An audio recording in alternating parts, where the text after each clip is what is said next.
Mesdames et messieurs, bonsoir. Merci de vous connecter au www.ezaetv.com. C'est l'heure du journal, donc voici les titres.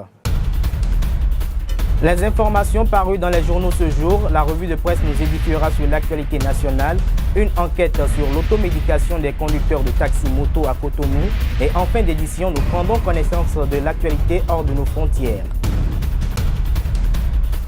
Mesdames et messieurs, à nouveau, bonsoir. La lettre ouverte du collectif Le Bénin d'abord à Abdoulaye Biotchane, la grève des enseignants de l'École nationale d'économie appliquée et de management ENEAM désamorcée et la transparence dans les réformes politiques au Bénin sont entre autres les sujets qui se retrouvent à la une des quotidiens parus ce jour. Et Sylvie Kounapo nous en propose une revue que je vous invite à suivre.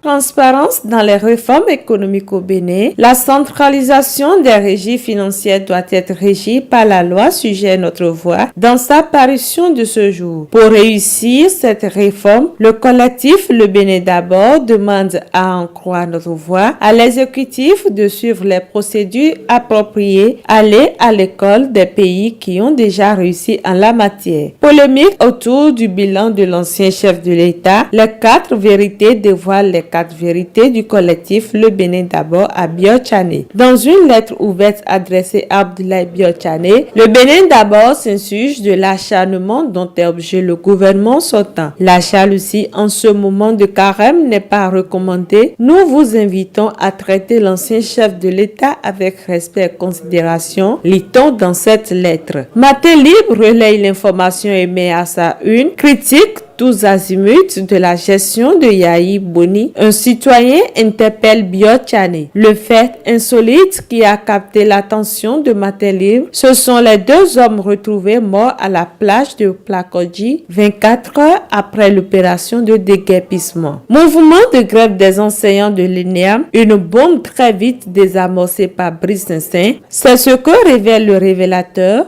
tout en précisant que les causes de cette grève sont le non-paiement des arriérés de salaire aux enseignants, le mutisme de la directrice Rosaline Woro-Ndekon. À propos du calendrier scolaire 2015-2016, le coopérant annonce des sanctions en vue pour les établissements non respectueux du calendrier. Réforme de sécurisation sur la plateforme portuaire, coup d'œil surprend la CTTB, s'enrichir sur le dos de l'État et pense que le vent du nouveau départ doit souffler sur cette structure. Pour finir cette revue de presse, Coup d'œil nous informe que Patrice Talon est de retour à Cotonou après son premier sommet de la CEDEAO. C'est le mois de Ramadan selon le calendrier islamique. Ainsi, depuis hier, les fidèles musulmans du monde entier jeûnent. La rédaction de Zaï TV vous propose un récit sur ce mois très important pour les musulmans. Le jeûne, dit en arabe Saum, est décrit de manière précise dans le Coran. Au cours du mois de Ramadan, les musulmans sont invités à se priver de nourriture, de boissons et de tout autre plaisir charnel. Les relations sexuelles, par exemple, sont proscrites entre l'aube et le coucher du soleil. Plus généralement, cette restriction est destinée à célébrer le mois où le livre sacré a été révélé à Mahomet. Le repas du soir, l'iftar, est un moment clé. De nombreux musulmans se réunissent chez eux, dans des centres culturels ou des mosquées pour partager la nourriture. La journée est donc l'objet d'une organisation différente. Le sahour, un premier repas est pris avant l'aube et le premier appel à la prière. Mangez et buvez jusqu'au moment où vous pourrez distinguer le fil blanc du fil noir, précise le Coran. Les croyants doivent ensuite observer la première prière du jour. L'interdiction de se nourrir ou de boire prend fin après le coucher du soleil et la prière al-Maghrib. La 4e de la journée, le Coran recommande le respect du jeûne.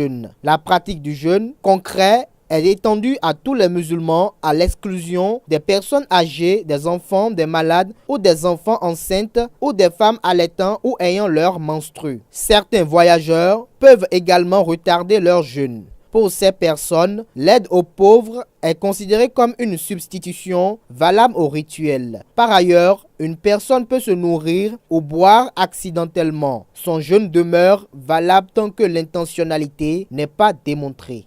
Les conducteurs de taxi-moto dans la ville de Cotonou, communément appelés Zémidjan, savent s'offrir eux-mêmes les soins médicaux. Tisanes, faux médicaments font partie de leur boîte à pharmacie. Léandro Kodo nous en propose une enquête sur l'automédication des Zémidjans à Cotonou. Vêtus d'une blouse jaune, les étudiants sont facilement identifiables dans la ville de Cotonou. Moyen de déplacement le plus usité en milieu urbain, les acteurs de ce métier pratiquent de l'automédication étant donné la faiblesse de leurs revenus. Loin de s'offrir les produits d'une pharmacie réglementaire, certains parmi eux ont opté pour les tisanes. Ici au carrefour Omer Izogo, les étudiants se sont abonnés chez cette vendeuse de tisanes. Je viens prendre les tisanes ici pour me sentir normal. Ce travail-là, quand tu roules matin jusqu'au soir, là, tu sais, on est tout fatigué. Tu as des courbatures partout. Donc, je viens ici de temps en temps, viens prendre les médicaments. Nous verrons prendre cette tisane au bord de la voie parce que on sent de la pâlure, on sent de la fatigue. Et voilà que ce que on a à la pharmacie maintenant, on te vend ça à 1000 francs. Quand tu viens ici, tu peux trouver ça à 300, à 400, 500. Si on prend ça, c'est mieux par rapport pour la pharmacie. La pharmacie est chère. Et ça, c'est l'ordinaire de chez nous-mêmes. Les tisanes préparées à base de plantes et de feuilles naturelles ne sont pas les seuls remèdes. Hormis les médicaments d'usage disponibles en pharmacie, d'autres conducteurs de taxi-moto préfèrent les faux médicaments vendus à bas prix dans les cafés-tabac. Les immigrants ont le plus souvent recours à ces comprimés pour mieux répondre aux exigences dans l'exercice de leur métier. Par rapport si je travaille, le soir, si je suis fatigué, des fois je prends les médicaments. Comme il y a des parents que je prends qui 1300. Et bon, des fois, Epicap.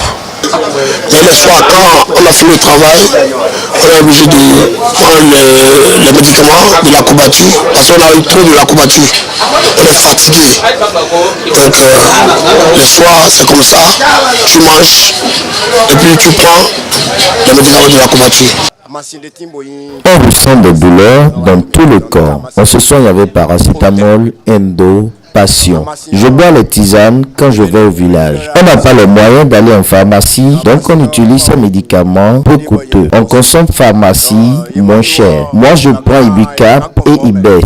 Il y a un médicament dénommé Para. Il paraît que ça tue, mais personne n'en est encore mort. Sans Para, on ne peut pas passer dans les vents. Quand même le client est fâché, on fait la sourde oreille. Para nous donne la force de rouler. Les taxis-motos du Bénin ne bénéficient pas encore des systèmes de prise en charge en matière de santé car la filière est encore informelle. Au marché d'Antokpa, il existe des parcs de stationnement dédiés aux conducteurs de taxi-moto. Béli Laibi et Boris Wangbanga se sont rendus sur ces différents parcs afin de s'enquérir des raisons d'installation de ces divers parcs. Suivez leur reportage. Dans Tokpa, grand marché de Cotonou, les taxis-motos communément appelés émigrants ne garent pas n'importe où et n'importe comment.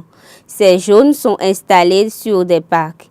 Plusieurs raisons justifient leur installation sur ces parcs du grand marché. Nous sommes à Tokpa, sur le parc commandé par la Sogema, la direction de la gestion du marché. Voilà. Sinon, il y a 3 parcs reconnus par l'État. Pourquoi il y a 3 parcs? Parce que nos collègues ZIM, parmi nous, il y a trop de bandits. Et si les bandits viennent, parfois ils volent les bagages des bandits. Nos collègues ZIM, ils viennent avec faux numéros et ils prennent les bonnes dames. Mais quand on relève le numéro, on arrive à la mairie, on ne retrouve pas la personne. Donc c'est pourquoi on fait le contrôle avant de prendre le bagage. On doit voir que toi, tu es à jour avant de prendre le bagage. Sur ces parcs, il y a bien des normes à respecter dont s'assurent les agents de sécurité improvisés.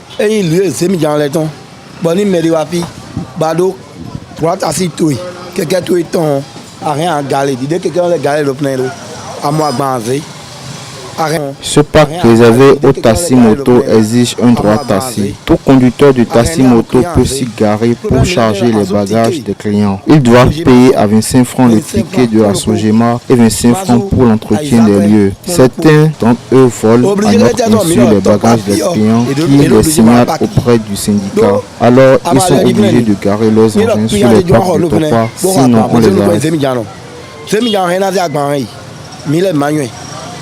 Dini client les yo ina numéro de goudou to ma fi bon agba mi ton bu do mi le ga fi mi do ma gban lo fi da mi je gba bon gbe e wa mi do se mi yan de pepe de na ze me on et na pas ko di piment. Les conducteurs membres du parc approuvent le règlement des lieux. Bon ni no mi a gare keke le fio e do assurance a gare keke to fi on tina we ya Les motos garées sur le parc sont en sécurité. Mais lorsqu'un étudiant, membre du syndicat, vole les colis d'un client, il suffit que ce dernier porte plainte pour que le zème soit retrouvé et arrêté.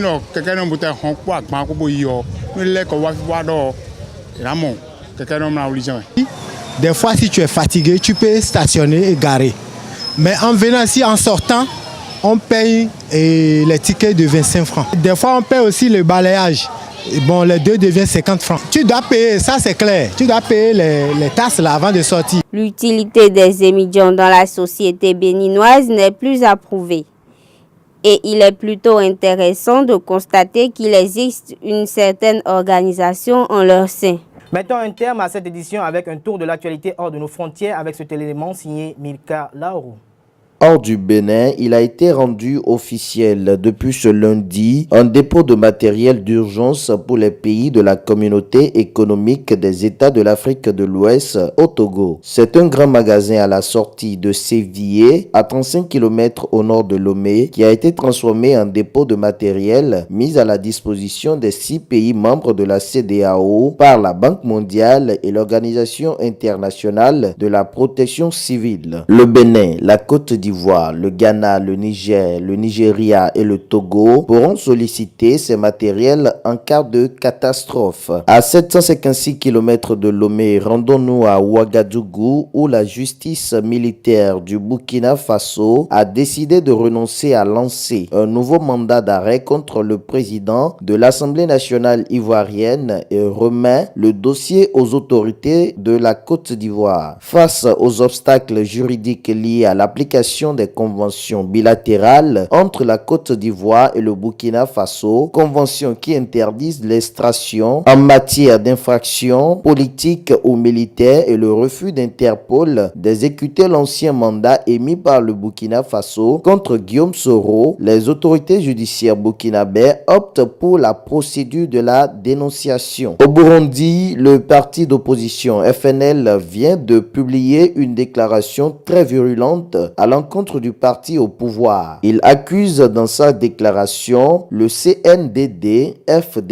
de dérive totalitaire et de vouloir rétablir le système du parti unique. Cette prise de position intervient en réaction à des mesures administratives visant à limiter les déplacements de son président et après de nombreuses arrestations parmi ses membres. Fermons cette page inter avec l'actualité en Algérie où c'est le baccalauréat qui fait état de polémique ces derniers jours. La semaine dernière, lors des épreuves, 7 sujets ont fuité sur les réseaux sociaux avant les examens. La ministre de l'Éducation a annoncé lundi sur G1 que ces épreuves touchées par la triche allaient être annulées et que les élèves allaient les passer à nouveau dans 2 semaines. Une cinquantaine d'interpellations ont eu lieu. C'est sur cette page que se referme ce journal. Merci de l'avoir suivi. On se retrouve demain avec d'autres informations sur ESAE TV. Bonne soirée à vous.